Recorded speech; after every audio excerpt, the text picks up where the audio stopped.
बिस्मिल्लाहिर्रहमानिर्रहीम।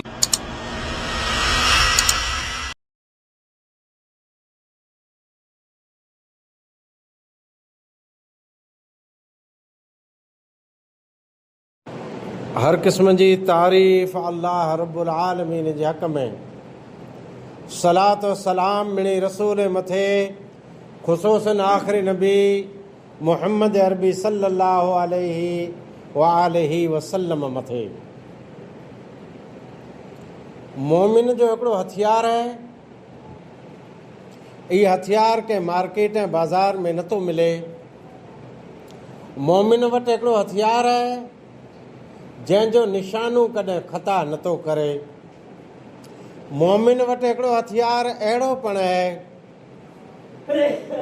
जेको हथियार कॾहिं खोटो साबित ज नथो थी सघे। उहो हथियार चोर चोरी न करे सघे, लुटेरो लूटे नथो सघे। अहिड़ो हथियार आहे ऐं खणे में वज़न पिणु न आहे। जॾहिं त इन हथियार जा बेशुमार फ़ाइदा आहिनि। इहो हथियार कहिड़ो आहे जेको हर मोमिन जो हथियार आहे, हर मोमिन वटि हुअणु घुरिजे। आहे पर मोमिन इन हथियार खे वापराए नथो। हिनटाणे जुलाई यानी 7वां महीनो अॼु मोकिलाए थो। 8वें महीने जी तयारी आहे। अल्लाह रहम करे पंहिंजे हिन वतन जे अमोक सोभे जे अंदरि मींहुं एतिरो वधारे आहे जो उन खे तकलीफ़ मींहं जे करे हिते समूरो न आहे। थोरा घणा पलर पटाईंदे पुॻा ने वरी आसमान जा दरवाज़ा बंदि थी विया।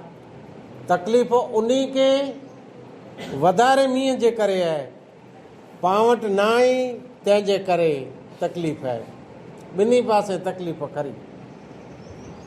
इन तकलीफ़ जो इलाज करो। घाटे गांहि जी गुलज़ारी कॾहिं थिए आहे पंहिंजे हथ में। ज़मीन साॻई आहे, आसमान ऊज आहे। आसमान अने ज़मीन जो धणी ऊज रब पालनहार आहे। पण हिन वारे आज़माइश में अची वियासीं। अने आज़माइश पण घणी आज़माइश आहे। मालदारी, खेड़ूत, वापारी, हर कंहिंजी नज़र आसमान जे अंदरि आहे। पण एतिरो ज़रूरी आहे जे अल्लाह ताला ख़ैर राज़िकीन आहे। हिकिड़े हंधा न त ॿिए रस्ते तां ॿियो रस्तो जे बंदि थी वियो, टई वाट तां ज़रूरु मानी ॾींदो। ॾुकार कुरेला अचनि था। इंतकाम रब्बी ही अज़्ज़ व जल्ल बिन्नास बिलकुहूत लम्मा उनतुहिक महारिम अल्लाह। अल्लाह जी हलाल कयल चीज़ें खे हराम करे में अचे अने हराम चीज़ें खे हलाल करे में अचे त ॾुकारनि जी मार पए थी। अल्लाह इंतकाम गिने थो 61 सालियुनि जे ज़रिए। 61 सालियूं कीअं वठिजे, ॾुकार ख़तमु कीअं थिए, तंहिंजो रस्तो उतारियो। नूह अलैहिस्सलाम खे ॾस मिलियो हो जेको सूर नूह जे अंदरि अल्लाह ताला क़यामत सूदीअ उहो इलाज बाक़ी रखे। कुल तुस्तगफिरू रब्बकुम इन्नहु कान गफ़ारा युरसिल समा अलैकुम मिदरारा। भला ऐं सणा मींहुं, मौसलाधार मींहुं उन वक़्तु वसंदो जंहिं इस्तग़फ़ार कंदा। तौबा कयल गुनाह मथे शर्मिंदा थियणु, गुनाह तां हथ खणणु, आईंदा गुनाह न करणु, ई तौबा। तंहिंजा 3 रस्ता। अने चौथो पण तौबा जे अंदरि आहे। जे ॿिए जो हक़ आहे त हुनखे ॾेई ॾियो। खपे हुनजो हक़ आहे, खपे अहिड़ो हक़ आहे। ई 4 मुंदा भेरा थींदा त तौबा आहे। अने तौबा जे बारे में अल्लाह ताला मिणी मोमिने खे हुकुम ॾिने। ऐं मोमिनो ऐं मड़े तौबा कयो त कामयाबु थियो। इस्तग़फ़ार पिंड जे गुनाह जो एतराफ़ करणो, अल्लाह के साम्हूं अने गुनाह ते हथ खणणो, जे हा मूं इहा ग़लती मुंहिंजा रब कई आहे, हाणे आउं ख़बरदार थी वियुसि, तौबा कयां थो, ग़लती की न कंदुसि, मूं वटां गुनाह थी वियो, इहो इस्तग़फ़ार रहियो। तौबा न इस्तग़फ़ार इन लाइ करे दुआ पण ज़रूरी आहे। दुआ अदुआ सिलाहुल मोमिन, दुआ मोमिन जो हथियार है, जंहिंजे ज़रिए हर आफ़त से मुसीबत से लड़ी सघे थो। तमामु एमरजेंसीअ में दुआ जे ज़रिए पिन जो रस्तो कढी सघे थो। आफ़ातकालीन में जे इनखे एमरजेंसी में को वस्तु कमु ॾींदी त दुआ ॾींदी। अदुआ हो वल इबाद, दुआ इबादत आहे। अदुआ मुखुल इबाद, दुआ तमाम इबादतें जो असुल है। दुआ पिंड जे नफ़्स ला जान ला, दुआ बे कंहिं पण अहले ईमान मोमिन भाउ जी ख़ातिर, अने इहा दुआ कंहिंजे विरुद्ध में जंहिंखे बददुआ चवनि था न अमुक चवनि था पिट कंहिं, इहा पिट कंहिंखे लॻे ज नथी। ॿीं क़ौमे अमुक क़ौमे खे जीअं पिटियो ईअं सुखी समझा थिया, तंहिंजो पूरा प्रूफ आहे। हिनटाणे करोड़ों इंसान अमुक नालो गिनी माण्हूअ खे पिटीअ पिया, उन जो मथो ऐं नथो ॾुखे। पिट ऐं बददुआ लाइ करे उसूल आहे, अल्लाह पिंड जी मशीयत ऐं मर्ज़ीअ ते छॾे ॾारे थो। अल्लाह खे कंहिंखे हलाक करणो आहे त कंहिंजी पिट ऐं बददुआ जी ज़रूरत न आहे। अने चवनि था त पिटे पाड़ू कढी छॾींदो, उनजी पिट में थिए कीअं नथो। दुआ अल्लाह के पुकारणु, अल्लाह वटां ख़ैर तलब करणु, आजिज़ी अने इनकिसारी से इहे रही दुआ। तंहिंजो अल्लाह हुकुम ॾे थो क़ुरान में, उदउनी अस्तजिब लकुम, उदउनी अल्लाह फरमाए थो जे अल्लाह के पुकारियो, अल्लाह चए थो मूंखे पुकारे, आऊं खे जवाब ॾींदुसि, वरंदी ॾींदुसि, तव्हांजी दुआ क़बूल कंदुसि। उदउ रब्बकुम, पुकारे आंजे रब के तज़र्रुअन व खुफ़िया, गिड़गिड़ाए करे ज़ाहिर में आजिज़ी कयो, अने अंदरूनी खुफ़िया तौर मथे आजिज़ी कयो। दुआ जे ज़रिए तरह फ़ाइदा आहिनि। अगरि इहा दुआ गुनाह जे कम लाइ न आहे अने क़ता रहमीअ लाइ न आहे। गुनाह जो कमु आहे हिकिड़ो इंसान, अल्लाह मूंखे ताक़त ॾे त हुनजो सेड़ो जुरियां, अल्लाह हिनखे ताक़त ॾींदो की न, उहो सेड़ो ताक़त जे बलबूते ते की न जोड़े सघंदो। पण जे जोड़े त पिंड बर्बाद थींदो, हिन में कीअं शक न आहे।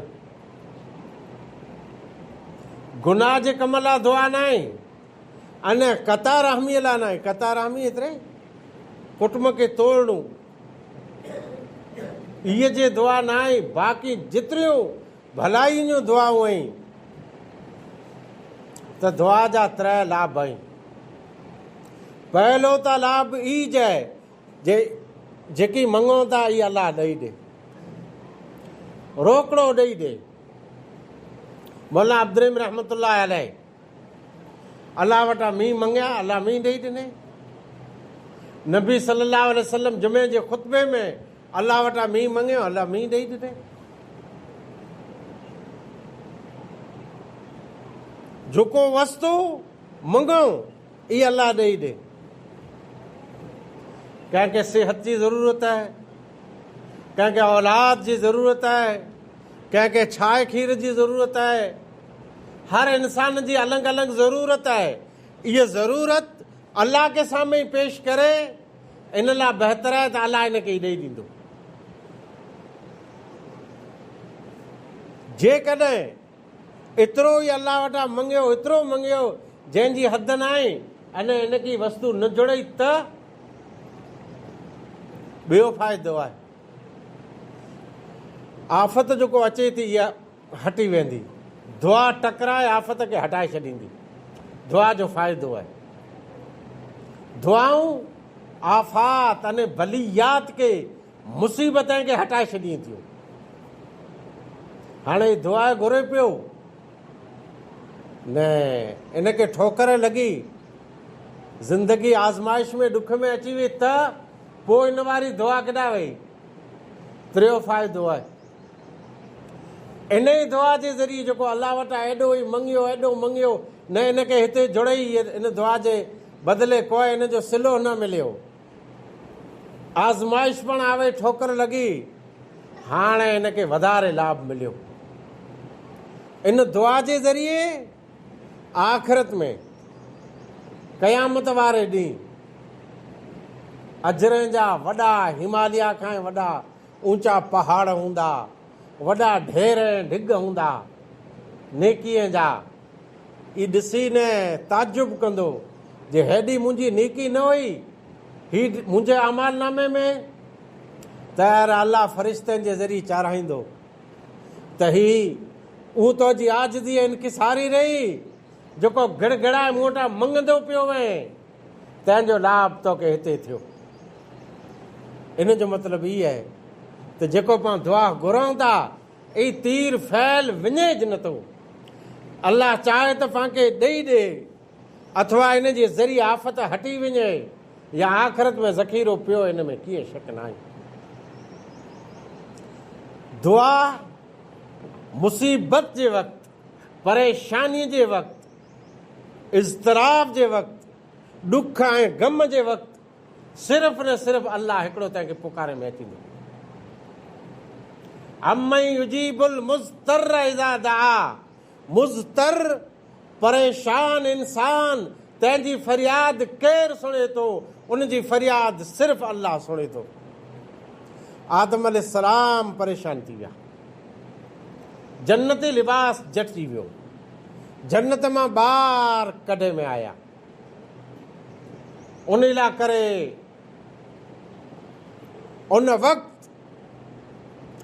रब जो गज़ब ऐं नाराज़गी हुई, तंहिंजे करे जन्नत जा दरवाज़ा बंदि थी विया। आदम अलैहिस्सलाम अने ॾाढी हवाला तैर इन रब खे राज़ी करेला, रिजाइला करो कयूं। काला ॿिन्ही चयूं, ॾाढे आदम ऐं ॾाढी हवा ॿिन्ही चयूं, रब्बना ज़लमना अनफुसना व इल्लम तग़फिर लना व तरहमना लनकूनन्न मिनल ख़ासिरीन। ऐं असांजा रब, असां ज़ुल्म कयो आहे पंहिंजे पाण मथे, पंहिंजे नफ़्स ते। अगरि तूं रहम न कने, तूं माफ़ न कने, त केरु असांखे माफ़ कंदड़? लनकूनन्न मिनल ख़ासिरीन। त असीं खसारे हलाकत वारनि जा थी वेंदासीं। हिते ज़रूरी उम्मत जे अंदरि मशहूरु आहे त ॾाढे आदम ॾिठे अर्श जे पाए मथे प्यारे नबीअ जो नालो लिखियलु हो, ऐं इन नाले जे ज़रिए वसीलो मंगे। इहा रिवायत सही रिवायत न आहे, बसि एतिरो जेकी मंगे ई क़ुरान में जाए, रब्बना ज़लमना अनफुसना व इल्लम तग़फिर लना व तरहमना लनकूनन्न मिनल ख़ासिरीन। नूह अलैहिस्सलाम में परेशान थी वियो, तरह तरह जा क़ौम ताना ॾिने पे, एतिरे सूदीअ उहे बुढड़ियूं औरतूं जेको सोइकड़ा वरनि हुयूं, कमरूं झुकियलूं हुयूं, नक जंहिंजा पट से लॻा पे, अहिड़ियूं बुढड़ियूं औरतूं पण नूह खे जर ताना ॾियण लॻियूं, जे तूं कश्ती ठाहीं पियो भला हिते ढगा इनखे खणंदा का केरु ॾिणींदो? तैर चए त रब्बे ला तज़र अलल अर्ज़ मिनल काफ़िरीन दय्यारा, ऐं मुंहिंजा रब हाणे इन ज़मीन मथे इन इनकारी मुंहिंजा कंहिंखे पण न छॾ। एतिरो चवणु हो न ज़मीन मां पाणी निकिरियो, आसमान तां पाणी निकिरियो। कंहिंखे पुकारे? नूह अलाह खे पुकारे, बग़ैर कंहिं वसीले वास्ते जे।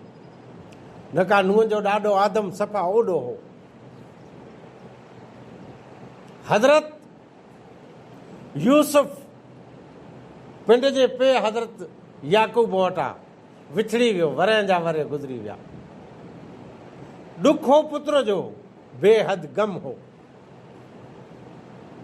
पुत्र ज़िंदा आहे, जीअरो आहे, ॿिए मुल्क में वेठो आहे, हिन खे इल्म ग़ैब न हो, ख़बर न हुई जे ॿिए हंधि बादशाह हथ पियो करे। पण अलाह जी ज़ात में उमेद हुई। कुरो चए पे इन्नमा अश्कू वसी व हुज़्नी इलल्लाह, मुंहिंजो गम ऐं ॾुख रंज तंहिंजी शिकायत आऊं अलाह जी बारगाह में कयां थो।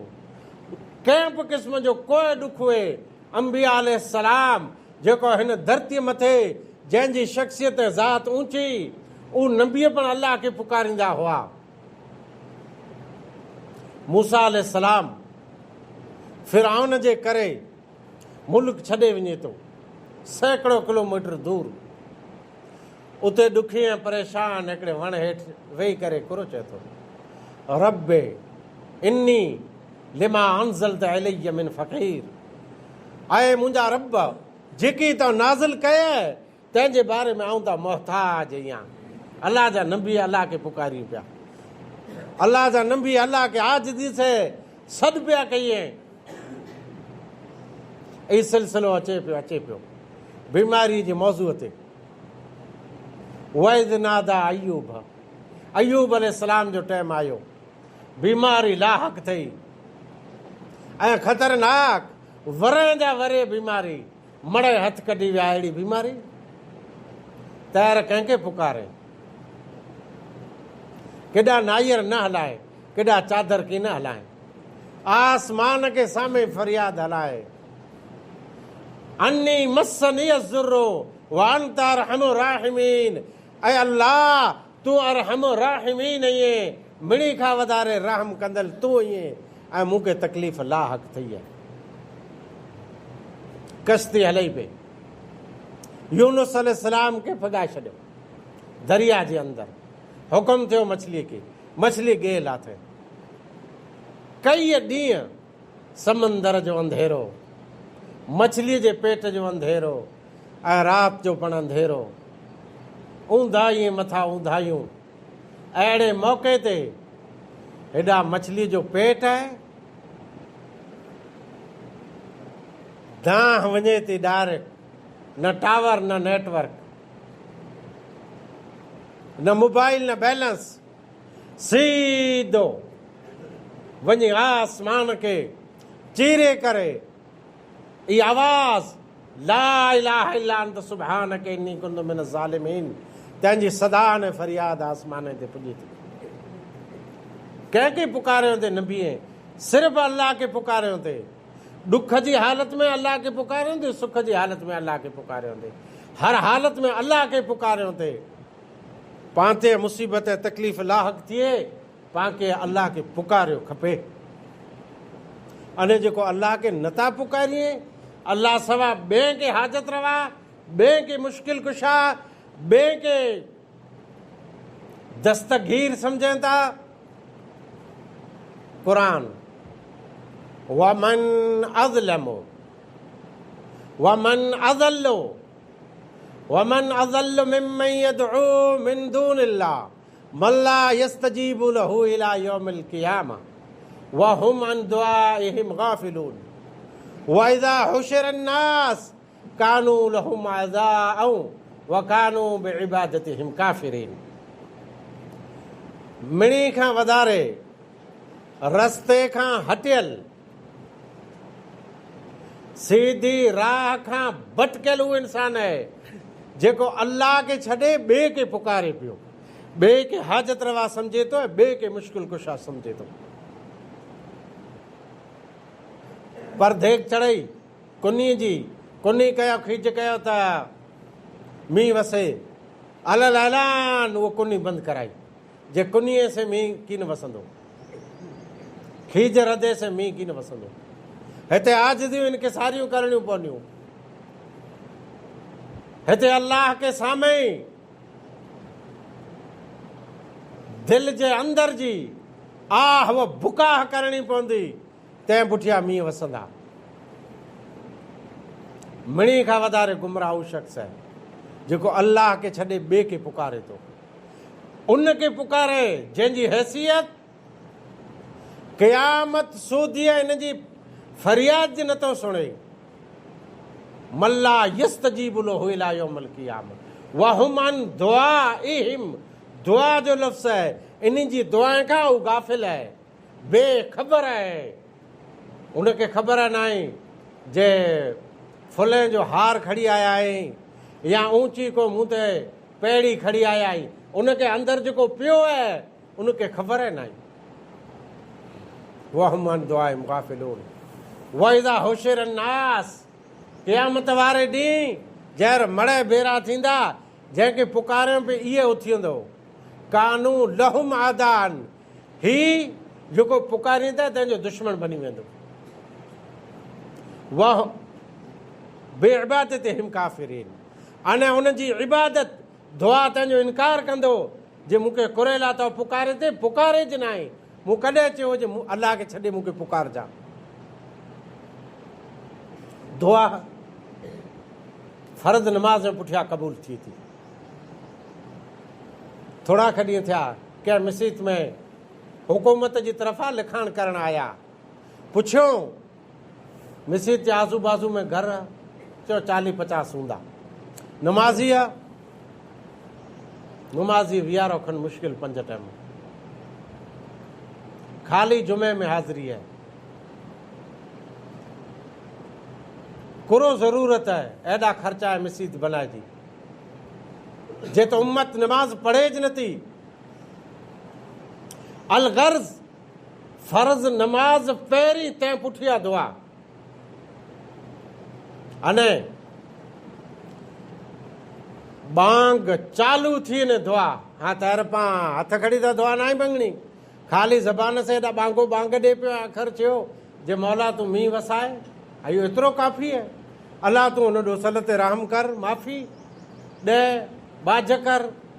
अल्लाह वरसात जी ज़रूरत है, अल्लाह मींहुं वसाए, काफ़ी। हिकिड़ो लफ़्ज़ पुछियासूं ऐं ॿोल क़बूल थी सघे थो। हेॾा अकामत तकबीर चालू थी, सफ़ लॻी, अल्लाह अकबर तकबीर वारो चए पियो, तैरे को लफ़्ज़ पंहिंजी ज़बान मां दुआ जो निकिरियो ई क़बूल थी सघे थो। सजदे जे अंदरि दुआऊं क़बूल थी सघे थियूं। रात जो पिछलो पैर ॾुख ई आहे त मोबाइल वापराईंदल मोड़ो सुम्हे थो अने मोड़ो उथिए थो। आधी रात जो अल्लाह जी तरफ़ा त आई, ऑफर वे थो जे अचो घुरो मंगो, आउं ॾियां थो, विरायां थो, बाज विरायां थो, फज़ल विरायां थो, रहम विरायां पियो। अचो अचो ऐं भाग गिनो। त पंहिंजे खराटे ऐं गोघरे वारी मिठी निंद्र पखा चालू पिया आई, बांग सुईए न।